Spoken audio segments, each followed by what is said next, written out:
jujur dari semua pageant itu ketika perasaan yang sama dulu nih Mbak, yang sama tuh pastinya mau sekecil apapun ajangnya, nervousnya itu tetap sebesar itu gitu, kayak heartbeatnya tuh tetap yang kayak mau copot rasanya jantungnya. Cuma yang paling membedakan itu sebenarnya bagaimana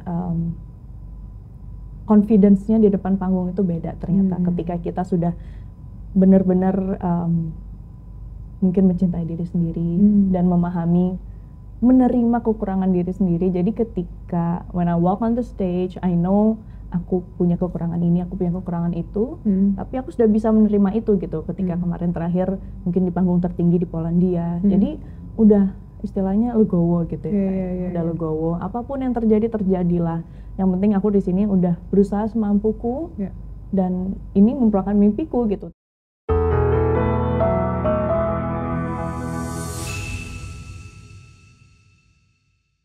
Oke, ketika Putri Indonesia di panggung kan pasti banyak persiapan yang udah kamu lakukan. Salah satunya untuk jawab pertanyaan, speech. Zaman kamu udah ada speech juga lagi ya kan.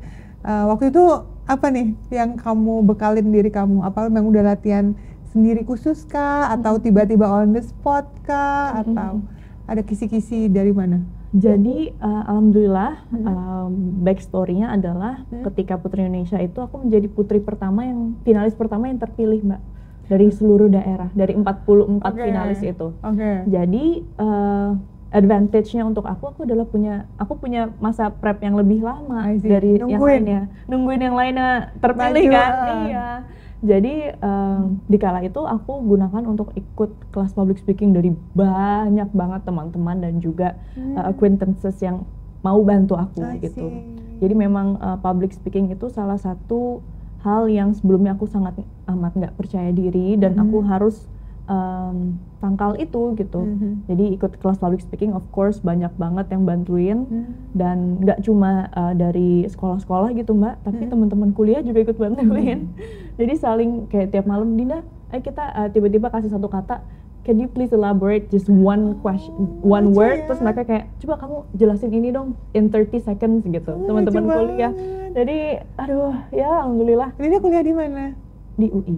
Oke, ini ya apa FISIP ya? FISIP. Oh, that's why jadi cocok banget tuh ya. Iya. Sama public speaking ya. Iya, ilmu komunikasi. Ilmu komunikasi. Oh, wow, seru banget teman-teman bisa support kayak gitu ya. Oke, berarti memang kalau untuk jadi Putri Indonesia atau be a better version of yourself lah, nggak harus jadi Putri Indonesia. Emang harus ada usaha ya yang harus dilakukan, termasuk persiapan-persiapan. Salah satunya public speaking nih penting banget.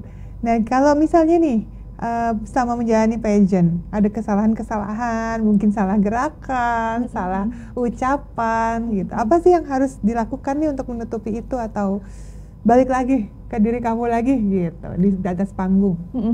Aku tuh kan orangnya tuh sebenarnya orang gampang panik Mbak. Jadi untuk bisa tenang, bisa terlihat kalem itu aku harus banyak sekali latihan.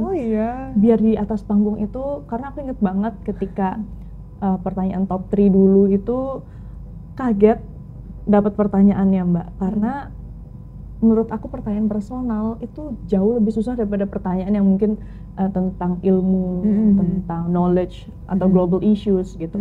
Tapi ketika Bu Putri menanyakan tentang pertanyaan yang sangat personal, apa gitu, itu? do you have any regrets? Punya penyesalan apa enggak di kehidupan ini? Wah, aku langsung Masya Allah. Jujur itu I didn't give the best answer di kala itu dan aku akui itu. Tapi dari kesalahan seperti itu sih Mbak, aku jadi kayak oke, aku harus belajar lagi gitu. Jadi biar nanti bisa seperti Mbak Raisa, bisa tenang ngomongnya, semuanya itu ada maknanya gitu ya. Jadi ya harus terus belajar sih Mbak, sampai sekarang pun terus belajar. Iya. Dan tentunya ada tips sendiri dong ya untuk bikin tenang di atas panggung. Inhale mungkin, atau fokus ke yang happy thoughts mungkin. Aku tuh kebiasaan kalau misalnya menjawab atau ngomong itu aku suka fokus ke satu titik gitu. Dan waktu itu mungkin salah satu tantangannya di atas panggung dan semua kamera-kamera is very spotlight gitu ya. Terang banget ya. Terang banget di atas panggung Putri Indonesia itu tantangannya aku nggak bisa ngelihat ke satu titik. Jadi aku pindah ke sini, terus jadi distraksi gitu. Itu sih yang malah jadi nggak fokus ya. Oke. Ya memang kalau di atas panggung tuh rasanya kayak zaman aku tuh kayak aku sama Sandra kita kayak bisik-bisik sambil senyum kayak yang aduh kenapa panggungnya nggak roboh aja gitu kan. Kayak deg-degan banget. Tapi ya itu harus dilaluin, harus punya pegangan gitu ya di dalam di atas kepanikan itu apa yang harus dilakukan.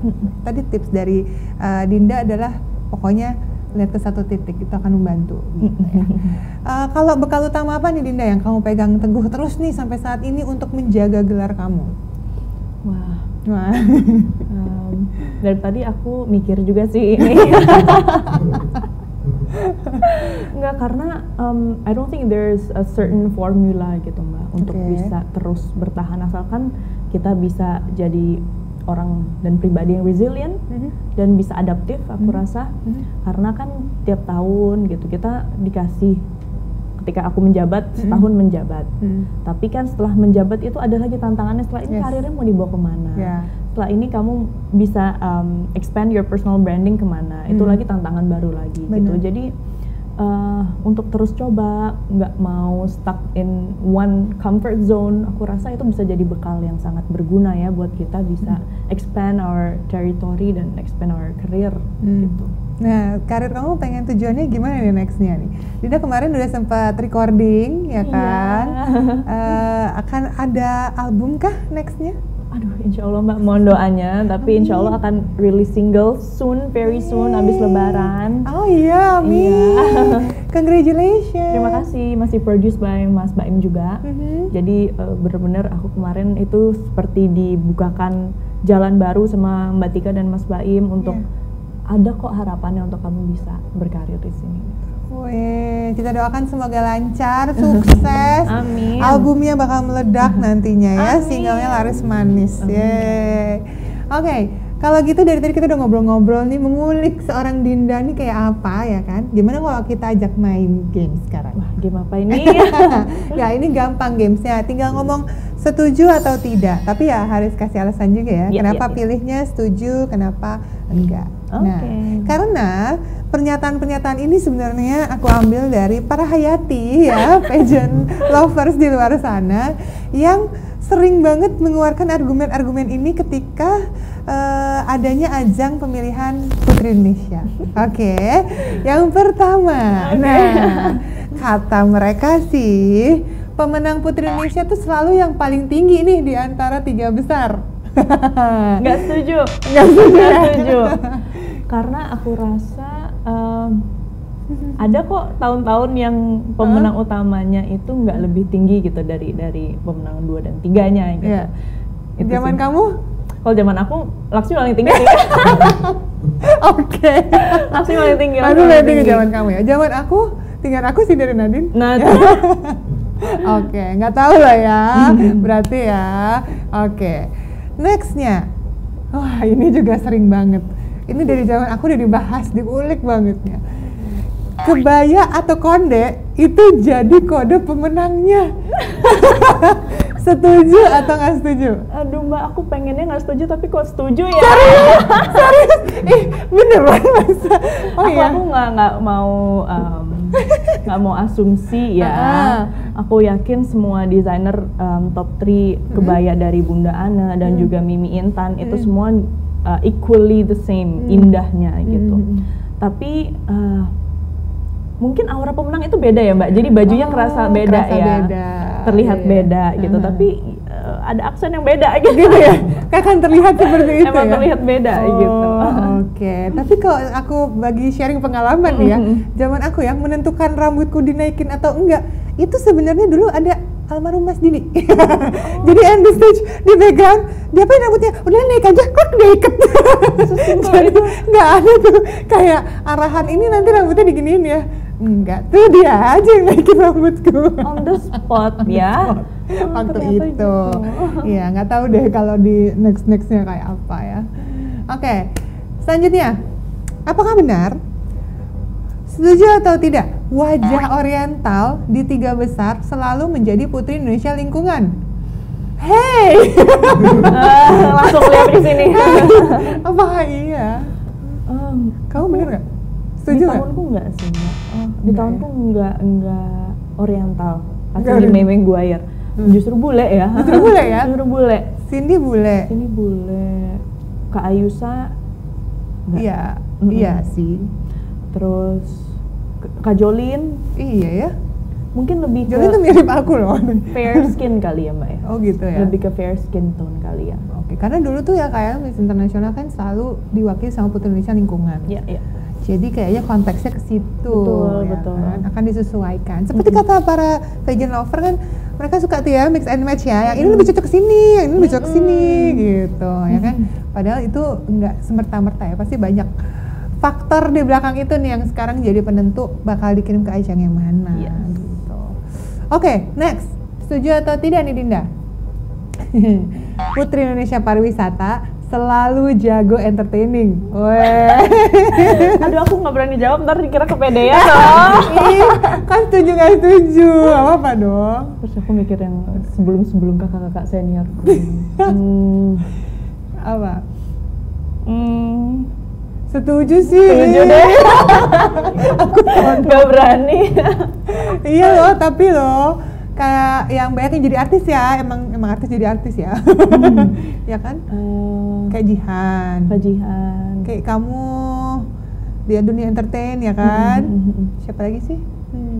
Sekarang. Ada Kak Jessica. Oh iya. Gitu deh. Jadi setuju ya? Setuju deh. Setuju deh katanya. Insya Allah, amin. Oke, yang terakhir. Kira-kira apa ya? Seorang calon putri Indonesia wajib menjadi aktivis. Setuju atau tidak? Nggak setuju sih, Mbak. Nggak setuju. Nggak setuju. Maksudnya tidak harus menjadi aktivis, tapi itu lebih kepada apanya ya?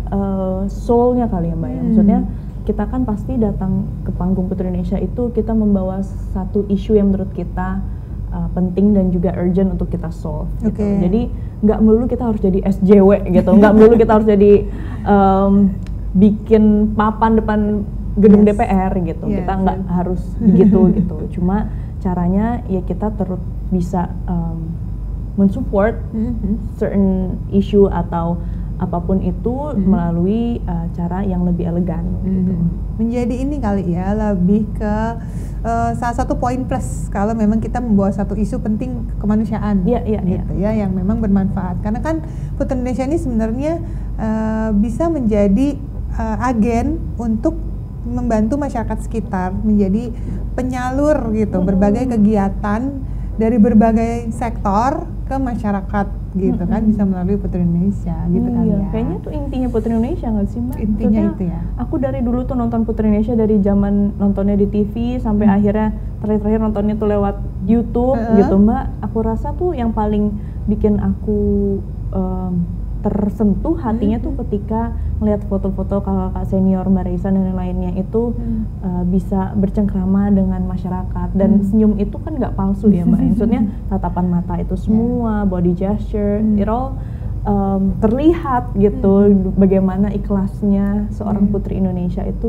mau terjun ke masyarakat. Jadi terjun langsung membantu masyarakat dan membawa apalah agen yang dia bawa gitu ya, perdamaian kah, kesehatan kah, gitu ya, pendidikan dan lain-lain.